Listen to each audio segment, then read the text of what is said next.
ይደልኒ ካልእ ምስጋና ይውስርሐይ ዕላማይ ንሱ እንድዩ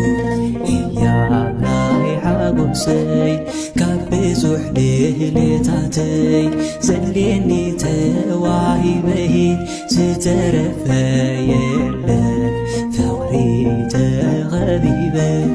ዘውፃእካዮ ካብ ፀበባ ሕጉስ ሎሚ